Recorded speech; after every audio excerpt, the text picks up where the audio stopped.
Welcome to the Collector's House, a Matches Fashion podcast. I'm Danielle Radoichin. Each episode features a conversation with a creative mind about the things that inspire them or that have given their life meaning in some way. From books to art to a piece of jewellery, these objects are collected into a cabinet, which resides in physical form in the attic at 5 Carlos Place, the Matches Fashion townhouse in London. My guest today is Tom Sachs, the prolific New York-based artist whose work defies categorization. His prodigious output bridges the gap between art, science and culture in a whirlwind of creativity featuring bricolage, performance pieces, conceptual and pop artwork and even Nike collaborations. I'm sitting down with Tom at the Frieze Art Fair in Los Angeles to ask him about 5 things that inspire him. Hi. Hi. Good Thanks for having me. Yeah, it's great to be here. Thanks. You've written down some things that last minute that you could think of to inspire you. Well, when you asked, it was tough because I feel like I only make my versions of things that inspire me. So when you asked for 5, it seemed easier to give you 500, but to narrow down to 5 seems impossible. In a way, my entire commitment to my life and my art is a cabinet of curiosities, and everything that I make are my dub versions of things that exist in the world. So you're the perfect candidate for this podcast. I am perfect. Thank you for this, by the way. Thanks. Paradox Bullet. So this is, you're here at Frieze, you have a movie showing here. So yeah, last night we had the West Coast premiere of Paradox Bullets, which is the story of a man who's lost his keys in the desert and has to use art dogma to find his way home. And it features Ed Ruscha? The man playing the character is Ed is the guy who's lost in the desert. It's actually actual Ed, artist. and he actually is the guy lost in the desert. Wow. And Ed also did the location scouting for the movie.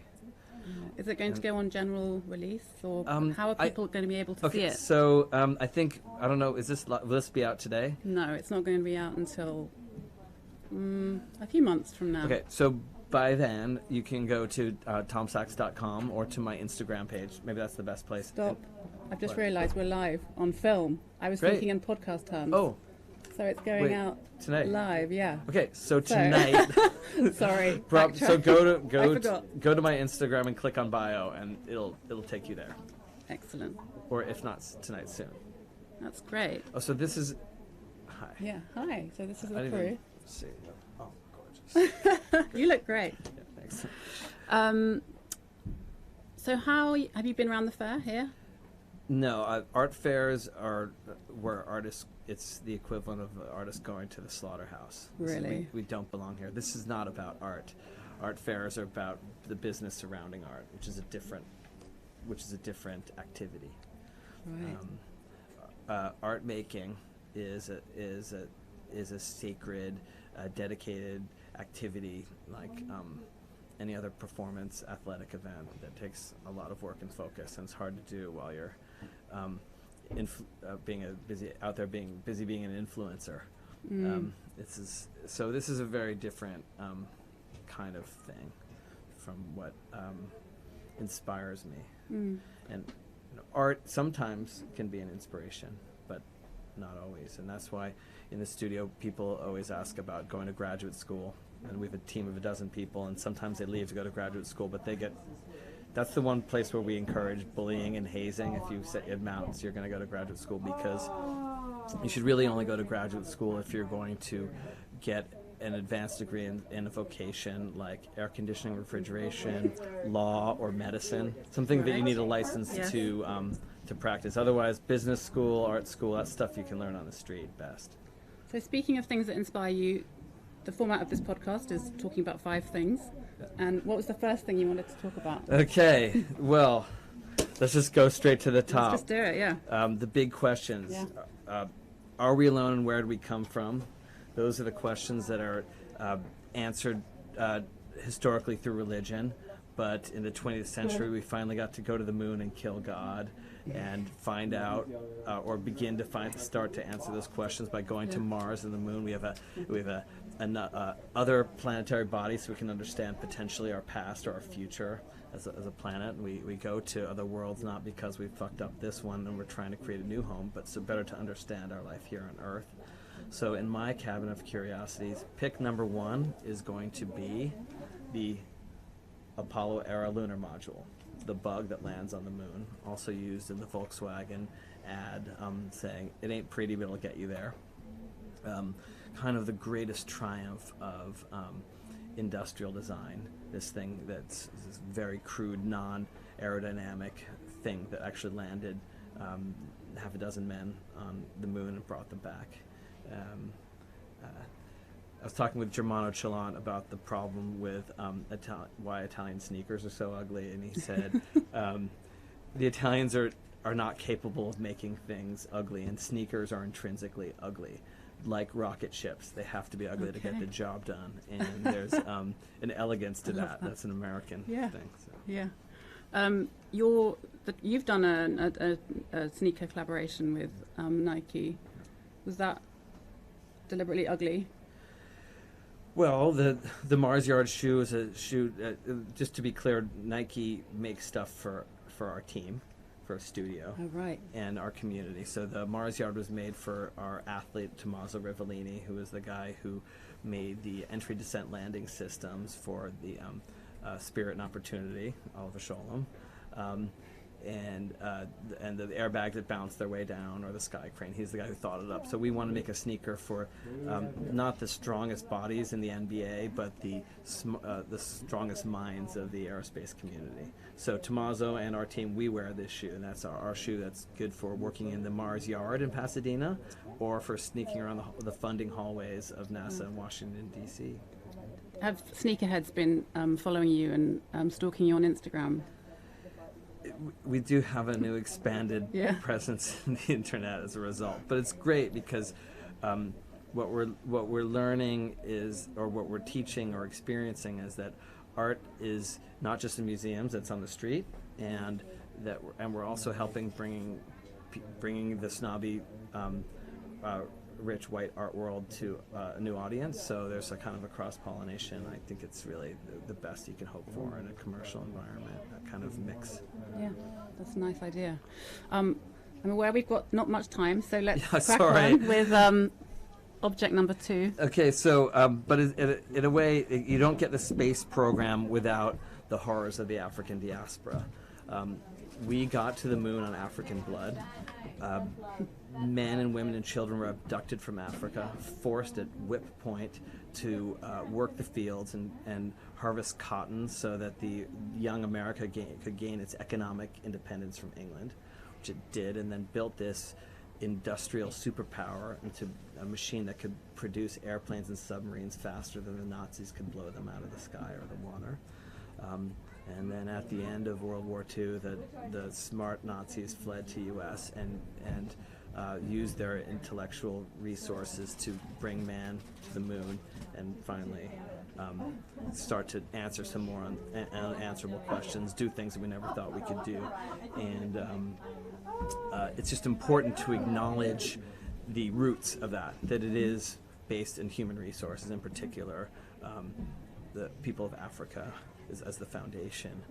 And the kind of horrors of slavery continue to this day with institutionalized racism, internalized racism. We're not going to go too into that because it's a different topic. But number 2 on my list is, if we have a cabinet of curiosity, it's going to be a JVC RCM90 Boombox, and on it will be a cassette of Beyonce's Hold Up, which is a great cover, but also a triumph of, in a way, the horrors of the diaspora is transformed into the best art. The best art of the American experience is the music of the African diaspora, and in particular, I'm choosing hip hop. And so imagine a TDK endless cassette playing Hold Up, which is really great because one of the problems with hip hop, and we are in the golden age of music. You're going to look back at this time and be like, we had, Beyonce, we had Frank Ocean, we had Kendrick Lamar winning the Pulitzer Prize. It's an exciting time. So now pay attention, you guys. You're all in this. This is better than, Jimi Hendrix and, the Beatles. This is our time. And one of the problems of our time is there's because of the explosion of information that any artist who's halfway decent gets blown out of the water, and takes great discipline to produce a short song. And Hold Up is a short song. It's almost as good as like the Shirelles. Like those songs were under 3 minutes. And even the best artists now are so indulged and surrounded by yes men that they can't like make something refined. Anyway, Hold Up, number 2. Yeah, okay, that's great. That's good. Your film's only 20 minutes, right? 22 minutes. 22 minutes. Yeah. And your 10 Bullets film is also around 20 minutes. Yeah. So the rule number 3 of Van Nystadt's filmmaking school is omit unnecessary words. A movie should be no longer than it needs to be. I don't think a sculpture should be any bigger than it needs to be. It could be the size of it might need to be the size of a city block, but it could fit in the palm of your hand. How do you know that? That's why they pay me the big bucks. It's like, and I don't mean that in a cocky way. I just mean it that it's a constant discipline and a constant refinement. And in the case of the movie, it's just killing your darlings and just refining and trimming, and it can be very painful. That's a difficult thing. Killing your darlings. That's the good phrase. Okay, number 3. So number 3 is Otogoze by Chojiro, and that's a Teabowl by this artist named Chojiro Raku, who's the first Raku artist. Is a Japanese artist. In fact, he was abducted by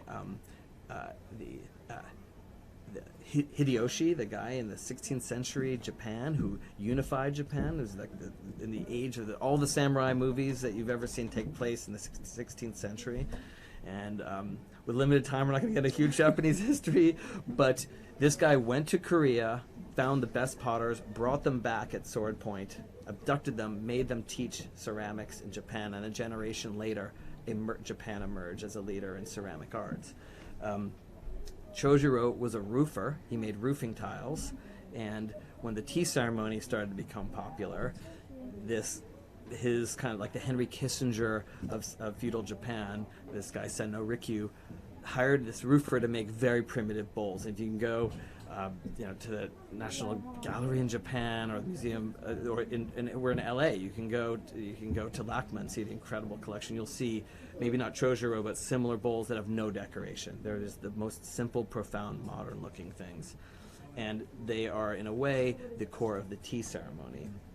And the tea ceremony is a very important object in my space program. We bring the tea ceremony to other worlds because it sort of represents the 3 reasons why people do anything, which is for spirituality, are we alone, where do we come from in science or Zen, sensuality, climbing the highest mountain, going where no man has gone before, tasting tea, the smell of a tatami mat, the touch of a kimono, and the 3rd reason why people do anything is and this is the reason where I'm focused, is the blue collar side, the making, rockets that go boom, the tea house architecture, the bowl itself, the structure of the kimono, but the blue collar side, the stuff, the rockets don't mean shit without a reason, without the philosophical, are we alone, where we come from, what's the meaning of life, and these objects are there to support and help scientists find these answers. Can we talk a bit about the transparency that you bring to that you like to have with your work, so that people can see the process of how you've created something? Yeah. I know that's really important to you. So one of the objects that's not on my list, but in a way just as easily could be on my list, is whatever the latest Apple product is, because the Apple products represent the pinnacle of our evolution technologically. And in our pocket right now is the most powerful supercomputer ever made, and it's more powerful than we even need, and it fits in our hand. And we're just on the edge of the paradigm shift where it will go from our hand to, I don't know, in our ear or up our butt or somehow inside of us. That's like the next thing is going to happen. And those are all things that are great about it, but one of the things that to me is a little bit of a loss is that there's no evidence of human beings involved in the making. Yours is no different from mine, maybe besides the selection of apps or whatever.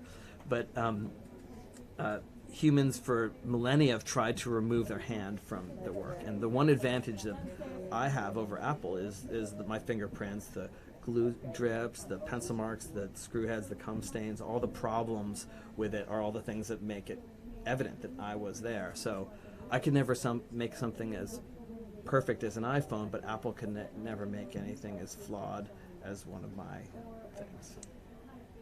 Wow.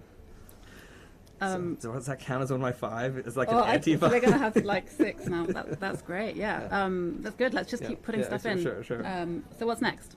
Okay, so I'm just going to go to something very humble now. Okay. Because take it back a different direction. That's the so this is number 4 or. I think we've 4. Yep. This is the Crink K70. Okay, iPhone gets to be 4. Okay. Or the anti-iPhone, the opposite. The anti-iPhone. The plywood Tom Sachs homemade anti. fake iPhone Yeah. that I made. Yeah. That's good. number That's a 4. good one. So number 5 is the Crink K70. We talked about things like Man on the Moon and all this exciting stuff, the future possibility of living on the moon, or we had the Concorde and we have it no longer, or iTunes was fantastic and now it's totally unusable shit and it's ruined my DJing career because I just don't know where any of the data is. Things get better and we're young, we get older and stronger, and then we get weaker, and then we have our demise and we die, and that's true of all civilizations. But the Crink K70 is a pen. It's kind of like a Sharpie for adults, and it's made in New York City. Be careful when you get a Crink K70 because they drip like crazy, but it's permanent stuff, and it's because Sharpies are great, but they kind of fade. I don't know if you've noticed that, like in the sun, they're not UV safe. This marks forever. Also, I think I've tried to write on fabric with Sharpies and it bleeds a bit. Well, this will bleed more. So there's the thing about any material is that there are limits to it, and because it's ink, it will go into the fibers. They do bleed. Is it strong? Can you smell? What's the chemical in that? Is something it's like probably something insanely toxic, like toluene or acetone, or I have one in here I can show you. Unfortunately, you can't smell it, but is that what you use to draw? Yeah, on opaque materials, you can huff it. It's pretty Ooh. good. Yeah. So for like writing on your camera equipment, strong. it's good. It won't rub off as quickly. So. And does it come in a range of colors? I'm not sure if I've seen that in London. Yeah, it's funny. It's a graffiti pen, and Crank, who's the graffiti artist who invented it, he's got a drippy style. That's part of his thing. So it's for his style, and I don't like that, so I have to test it. But it's funny, like one of the things that's maybe good or bad of our time is that like graffiti's not really a crime anymore. Like kids, you can go buy. And so it's this almost is expensive. become a commercial thing. It is, and this is a $7 marker. It's not, and you can't steal them. They're behind glass. It's a whole. I like the clip. The clip on the top, so you can. You added that, all right. You've customized it. Yeah. But I'm convinced. I think I got to talk with them. Craig, maybe is that clip going to be in the? Is that going? Are people going to be able to get that clip? Yeah, well, I think we'll take a photo of it to show that you've customized the pen with the clip. Yeah, and you can see, this is a pretty. So it lasts for a long time, or you just use it a lot? I've never worn one out. Really? Yeah, they just last forever. Wow. Yeah, the tips wear out, and I replace them or sharp, or like but no, they're really good. I will give it to you, but if you give me your address, I'll send you one later. Let's do that. All right. So then, your Instagram account is crazy. You're really active on Instagram, and you seem to really like and embrace social media, whereas lots of people say that it's a negative thing and it's bad and it's creative. Everything's homogenized in fashion. Like everyone wears the same stuff. They're right. They're right. All those bad things are true about Instagram. It's destroying us. But it's also creating, or it's part of a Gaian sense of telepathy, where we can almost read each other's minds. You have that special experience with that cappuccino, and you take the most cliched picture of in fact, where is my macchiato right now? Damn it! I know. It's because we're that close to just thinking something and having it appear. And we have so many great systems like Uber or Waze that have helped us like connect the world, or like instant drone delivery of skateboard wrenches or whatever.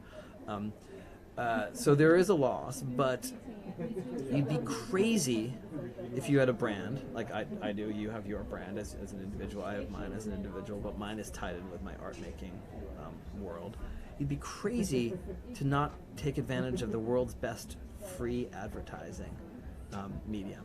There's nothing better than it, and it costs nothing. It's just the time that you put into it. So it is a total time suck and a waste of time, and it is like ruining my creative time in my studio, if I look at it first thing in the morning, I'm not writing an essay or thinking about the ideas that we're talking about, which don't come out of anywhere. It takes time to understand these connections. But it does bring worlds together. So, like everything else, with the right amount of moderation. It can I like your photo of the billboard that you did in, was it with the Noam Chomsky quote about terrorism? Everyone's worried about terrorism. Well, there's a really easy way. Stop participating in it. Yeah, that's great. Last thing. Final objects. Okay, so in a way, I've got sort of three, and I'll try and tie it into one. So,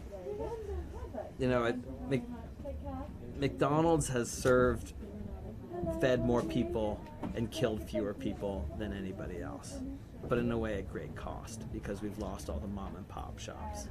And if I could have another object in a cabinet of curiosity, in a way it would be New York City Bodega, because a bodega is a club, and you got to see people playing dominoes outside.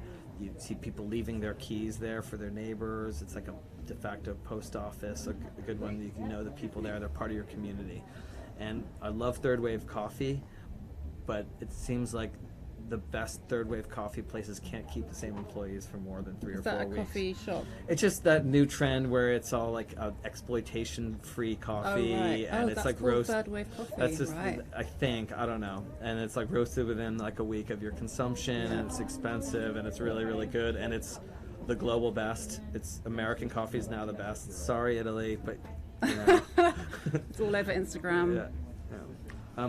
But and I think that mom and pop stuff is really what I miss. So if it was not a bodega, it would be the road that surrounds the island of Jamaica, where all the commerce is, where every one of these little shacks and businesses is run by a family, and they are community centers. And that's something that's increasingly lost in this age of communication ecstasy that we're living. It's hard to keep clubs or houses, and that's something that we may find another way through the device, but it's something that I mourn, and if I had more time or another life, I would run a post office.